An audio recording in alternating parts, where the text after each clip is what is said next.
बिस्मिल्लाहिर्रहमानिर्रहीम। अस्सलामुअलैकुम। आज हम दोनों फार्मूलाज रिवाइज करेंगे। डेट एंड क्लिक।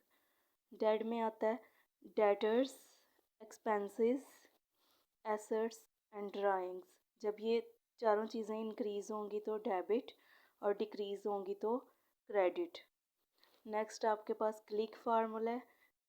क्लिक में आपके पास आ जाता है creditors, liabilities, income, capital.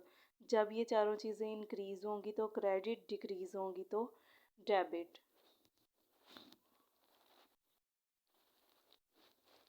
Next है आपके पास अकाउंटिंग साइकिल। इससे पहले लेक्चर में हमने डिस्कस कर ली थी ट्रांजैक्शंस। अकाउंटिंग साइकिल में सबसे पहले आपके पास आती हैं ट्रांजैक्शंस, नेक्स्ट जर्नल, फिर लेजर, फिर ट्रायल बैलेंस, फिर फाइनल अकाउंट।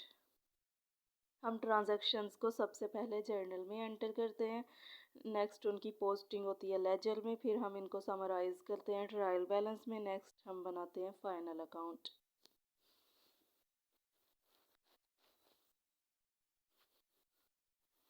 अब नेक्स्ट है आपके पास कुछ बेसिक जर्नल एंट्रीज। इनको आज हम जर्नल में एंटर करेंगे। Enter the following transactions in journal. 2015 March 1 ये आपको डेट दी हुई है। Business started with cash ₹1 lakh. Next है आपके पास purchase furniture for ₹8,000। Next 12 March को ट्रांजैक्शन हुई थी, purchase goods for cash ₹20,000। Next 20 March को आपके पास ट्रांजैक्शन हुई थी, sold goods on credit to Munir worth ₹10,000। 30 को आपकी ट्रांजैक्शन हुई थी, गुड्स रिटर्न्ड बाय मुनीर ₹1,000। तो फर्स्ट आपके पास ट्रांजैक्शन है business started with cash ₹1 lakh. तो सबसे पहले हमने जर्नल का फॉर्मेट बनाया था। इसमें आपके पास 5 कॉलम्स होते हैं। फर्स्ट आपका कॉलम डेट का है, नेक्स्ट डिटेल्स,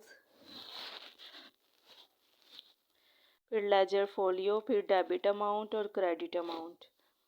फर्स्ट एंट्री है आपके पास 2015 जनवरी 1 को आपके पास ट्रांजैक्शन हुई थी, business started with cash ₹1 lakh. तो आपने बिज़नेस स्टार्ट किया है, बिज़नेस स्टार्ट किया तो आप 1 लाख जो अमाउंट लेके आए हैं वो आपका कैपिटल है। और कैपिटल जब इंक्रीज़ होता है तो वो क्रेडिट होता है। और कैश भी आपके आपके बिज़नेस में कैश भी आया है तो कैश आपका इंक्रीज़ हो रहा है। कैश आपके लिए वैल्यूएबल है और हर वैल्यूएबल चीज़ एसेट होती है, और कैश आपका डेबिट हो जाएगा।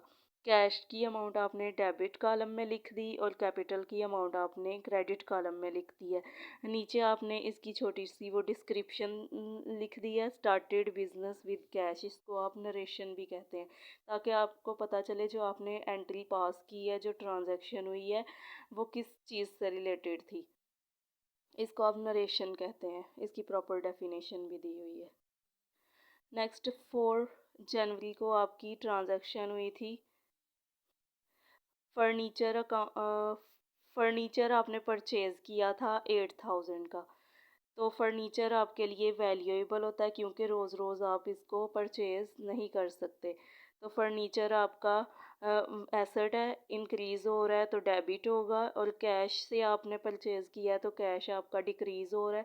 कैश भी आपका वैल्यूएबल है और हर वैल्यूएबल चीज़ आपकी एसेट होती है, और एसेट डिक्रीज़ हो तो क्रेडिट होता है। इसलिए फर्नीचर अकाउंट आपका डेबिट होगा, वैल्यूएबल है और हर वैल्यूएबल चीज़ एसेट है, एसेट इंक्रीज़ हो तो डेबिट होता है। इसलिए फर्नीचर की अमाउंट आपने डेबिट कॉलम में लिख दी है और कैश की अमाउंट आपने क्रेडिट कॉलम में लिख दी है। नेक्स्ट है 12 जनवरी को आपकी ट्रांजैक्शन हुई थी, परचेज गुड्स फॉर कैश ₹20,000। आपने परचेजेस की थी, और जो परचेजेस होती हैं वो आप रीसेल पर्पज़ के लिए अपने बिज़नेस में लेके आते हैं, तो ये आपका एक्सपेंस होती हैं। बिज़नेस को रन आउट करने के लिए जो भी खर्चा किया जाता है वो आपका एक्सपेंस होता है। तो परचेजेस आप बिज़नेस को रन आउट करने के लिए लेके आए हैं ताकि आप आगे से सेल कर सकें, तो परचेजेस आपका एक्सपेंस है, और एक्सपेंस इंक्रीज हो डेट फार्मूले के अकॉर्डिंग तो डेबिट होता है।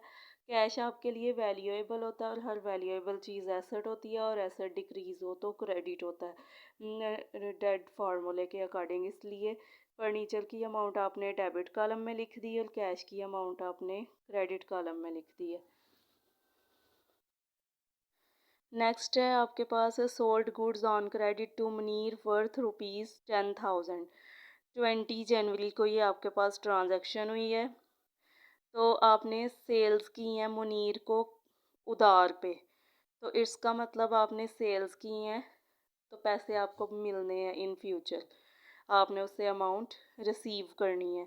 तो आपने उससे अमाउंट रिसीव करनी है तो वो आपके लिए वैल्यूएबल है, और हर वैल्यूएबल चीज़ एसेट होती है। ये आपका डेटर है, और डेटर इंक्रीज हो डेट फार्मूले के अकॉर्डिंग तो डेबिट होता है, इसलिए मुनीर अकाउंट डेबिट हो जाएगा। और सेल्स आपकी इनकम होती है, क्योंकि आपको अमाउंट रिसीव होनी है और ये आपकी इनकम है, तो इनकम इंक्रीज हो तो क्रेडिट होती है, इसलिए सेल्स को हमने क्रेडिट कर दिया है।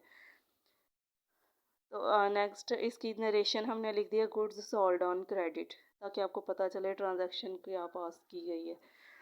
30 जनवरी को आपकी ट्रांजैक्शन हुई है, सेल्स रिटर्न हो गई हैं। मुनीर ने 1000 की गुड्स जो हैं वो आपको रिटर्न कर दी हैं। किस वजह से की है? या तो उसके पास एक्स्ट्रा चली गई थी, या फिर उनमें कोई डिफेक्ट है, तो उसने 1000 की सेल्स जो हैं वो रिटर्न कर दी हैं आपको। तो मुनीर आपका एसेट था, डेटर था, वैल्यूएबल था। अब वो 1000 से डिक्रीज़ हो जाएगा, डेटर डिक्रीज़ हो तो क्रेडिट होते हैं, तो ये इसको हमने क्रेडिट कर दिया 1000 से। और सेल्स आपकी इनकम थी, इनकम भी आपकी 1000 से डिक्रीज़ हो गई है, तो इनकम डिक्रीज़ हो तो डेबिट हो जाती है, इसलिए हमने सेल्स रिटर्न अकाउंट को डेबिट कर दिया है। और इसकी नरेशन है आपके पास goods returned by Munir. Thanks for watching.